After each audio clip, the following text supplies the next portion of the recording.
At this point, Harden has zero leverage. Look at his career. It's not like when he was with the Rockets. 2 days after picking up his $35 million player option with the intention of being traded. It is getting really awkward for James Harden and the Philadelphia 76ers. This is without even mentioning what's going on with Joel Embiid and the Philadelphia 76ers, which we brought you a couple of days ago. Before we get to the content, we're doing a huge giveaway for Twitter followers. All you have to do is follow me on Twitter to enter. I'm just going to choose 5 followers at random to split $1,000 between them. Now that we got all that out of the way, cue the intro.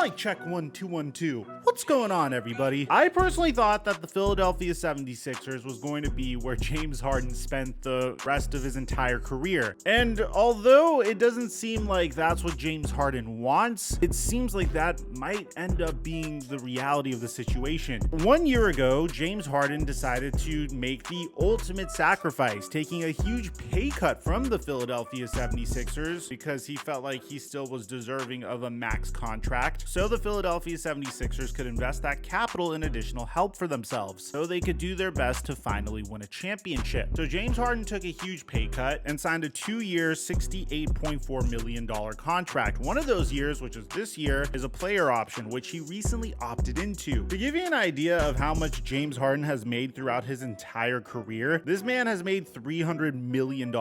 And following this contract, he is set to make $337 million. When you also consider the fact that most of that money came in while he was playing for the Houston Rockets, so he didn't have to pay as much in taxes, we could all agree that James Harden is a relatively wealthy man. You're talking about a guy that quite literally gave Lil Baby $100,000 for his birthday, in addition to other gifts a couple years ago. But despite this, James Harden felt very disrespected. Not only did the Philadelphia 76ers crumble in the NBA playoffs against the Boston Celtics when they had a lead over them, not only did James Harden have a horrific showing in clutch moments in the playoffs and in their final game of the season, but following this, for some reason, James Harden felt very disrespected by how the Philadelphia 76ers decided to handle his free agency, which I must admit is a very interesting take, considering the fact that he is partnering with the general manager that is solely responsible for trading for him when he was a 6th man on the OKC Thunder and made him a constant member of the All-NBA team, paired him with the head coach that put him in a system that generated his most prolific stat line of his career, signed Dwight Howard, and when Dwight Howard didn't work out, traded for Chris Paul. When Chris Paul didn't work out, he traded him for Russell Westbrook, and hell, even towards the end of it, he traded Russell Westbrook for John Wall. If there's a man that has done wonders for another person's career, it is Daryl Morey for James Harden. I mean, if that's not an indication of how much Daryl Morey loves James Harden, look at this interview from a few years ago when Daryl Morey quite literally said he is a better player than Michael Jordan. But I don't think they realized James Harden was as good as he is now, right? That's correct. To be fair, I don't know if anyone did. We put all our assets in to trade for him, but no one could anticipate he'd be the best player in the world. Like, why did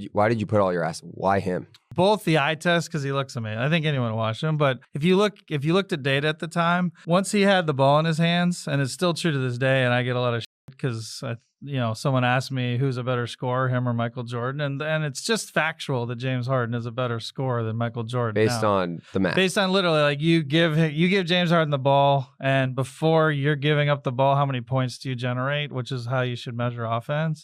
James Harden is by far number 1 in NBA history, and he was number 1 even at the Oklahoma City Thunder. He was coming off the bench. It was a little more hidden. Through it all, I have to admit, James Harden is a masterful player on the court. He has had his moments off the court that showed us that he kind of lacks some maturity. We're just not good enough. We don't obviously chemistry, talent-wise, just everything. And it was clear, like I said, these last few games. I love this city. I literally, have done everything that I can. This situation is crazy. It's something that I don't think can be fixed. So, yeah, thanks. Bear in mind, when he was playing for the Brooklyn Nets and that new rule change went into effect, which resulted in James Harden shooting significantly less free throws per game, his value took a bit of a hit. He was no longer that NBA superstar that he once was. The NBA quite literally made a rule to try to minimize his effectiveness. But regardless, he's still an incredibly talented basketball player, a crafty playmaker, a crafty scorer, and someone that I believe could be a starting guard on a championship team if he is paid the proper amount of money. I think the days of James Harden getting paid supermax contracts are way behind him, and I don't believe there's a single team in the entire NBA that would sign him to such a contract. But regardless, that isn't stopping James Harden from declaring war on the Philadelphia 76ers. Very shortly after their series versus the Boston Celtics, he was asked how he felt about Doc Rivers, and he took the opportunity to not endorse Doc Rivers. Watch. How has your relationship been with Doc, and would you like to see him back?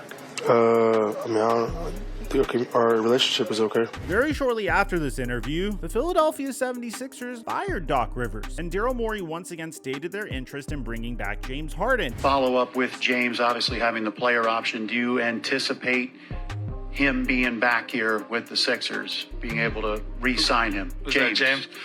We can't have those discussions yet, but we are interested in bringing him back. There were rumors about James Harden potentially going to the Houston Rockets, maybe teaming up with Ime Udoka once again. It was a cute little story. He romanticized the Houston Rockets and their strip clubs. I mean, the situation that it would put him in, be able to be the playmaker on a young, up-and-coming Houston Rockets team. But even Ime Udoka said that wouldn't work. Hell, Jalen Green said in an interview that he wouldn't want that to happen. There's obviously been some links of James wanting to come back to the team. Like, I feel like at this point, you're the king of Houston. Like, you got to go through this. You got to go through being double team, being triple team, being the target every time. You got to go through that. And you bring on someone like James, who's such a ball dominant player, like, that's going to hinder your growth a little bit. You know what I mean? I agree. Regardless of how it can elevate you on another level of him teaching you and you learning off of him, I feel like for you, you've already been through the fire. So, like, let you continue to learn. You know what I mean? No, I agree. I think it play both ways. Like you just said, it could help and hurt at the same time. I ain't really talked to him too much about the rumors and stuff like that. I'm with you on that. Which brings us to where we are right now. Leading up to free agency, Chris B. Haynes said that James Harden plans to decline a $35.6 million option to become a free agent and secure a long-term deal. He's interested in teams with a competitive roster and wants the basketball freedom to be himself, which means James Harden is a little delusional about where he is in his career, because he currently is on a competitive roster, and he also is realizing that there is no market for his services. No offense to James Harden, man, he's going into his 15th season. His best years are behind him. There's not a lot of teams that are willing to pay him what he wants to bring him onto the team, so he didn't really have much of a choice. Very shortly after, when they realized that there was no market for James Harden, he decided to do the opposite. He opted in with the Philadelphia 76ers, and there was an agreement that they were going to work on a trade to send him to another team. The only team that's interested in his services, the Los Angeles Clippers. But there's one big problem. Even though James Harden is interested in teaming up with Russell Westbrook on the Los Angeles Clippers, there's some hurdles that you need to get through. There's a huge reason why a trade hasn't happened yet. Player empowerment has been getting a dose of reality recently, and I am absolutely here for it. I mean, you had Kevin Durant a year ago demanding a trade, and the Brooklyn Nets telling him to go himself because there was no one that would give them adequate value for him. And during the trade deadline, when the Phoenix Suns decided to give adequate value for Kevin Durant, decided to trade him to the Phoenix Suns. You're seeing it happen a lot recently. Instead of caving into players' demands, teams are actually holding these players up to their contracts to make sure that they get adequate value for the players. I guess they kind of got this from Sam Presti, because Sam Presti was expected to buy out Chris Paul's contract when he traded Russell Westbrook for him, but instead he held Chris Paul for a year, built up his value, and flipped him to the Phoenix Suns. But I digress. The issue with the Los Angeles Clippers is this team is still recovering from the Paul George trade. No, seriously, I think you guys forget. Paul George was traded from the OKC Thunder to the Los Angeles Clippers for 5 first-round picks. The picks being in 2022, 2024, and 2026. But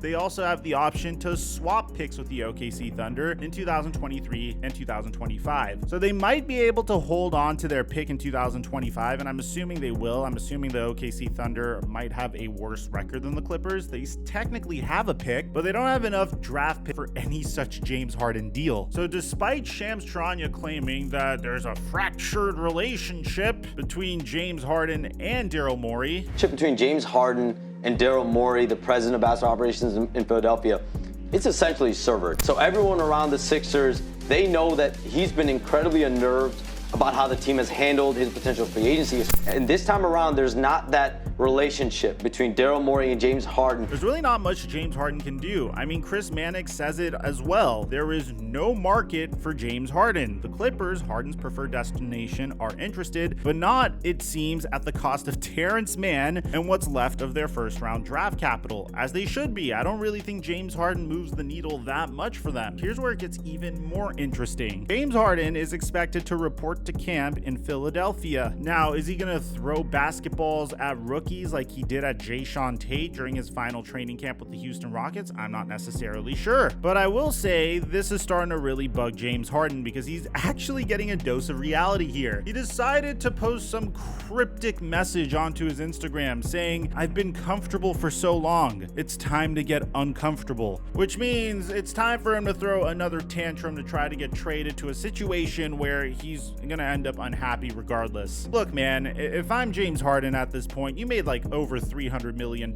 in your career. You're on a team whose general manager quite literally loves you, knows your personality, knows how to deal with you, knows what pieces work best around you, is motivated to get you a championship. You're not gonna get this anywhere else. We're getting other rumors that, hey, maybe PJ Tucker could join James Harden on the Clippers. But that aside, man, I'm starting to get a little bit more pessimistic about a potential trade to the Los Angeles Clippers because Daryl Morey is notorious for getting maximum value for the players that he trades, and in this particular instance, you wouldn't be receiving maximum value for James Harden if he were to trade him. So yes, I think it was a really cute act of war by James Harden, but the jig is up. I don't think he's going to get traded at this point. I could be wrong, it would really surprise me, but it would have to get to a very toxic point for James Harden. And I think it would be a situation where he might even get traded to a team he doesn't want to go to if it got that bad. At the end of the day, I think his best choice is to stay on the Philadelphia 76ers and do whatever it takes to win a championship. You've had a remarkable career filled with individual accolades. You've won an MVP a couple of years ago. You're paired with the defending MVP. You recently hired a coach that won a championship within the past 5 years. There are good changes being made to this team, and they can only move forward if you decide to return. Let me know what you guys think in the comment section down below. Did James Harden continue this war against the Sixers? Aside from that, I'm your boy Mike.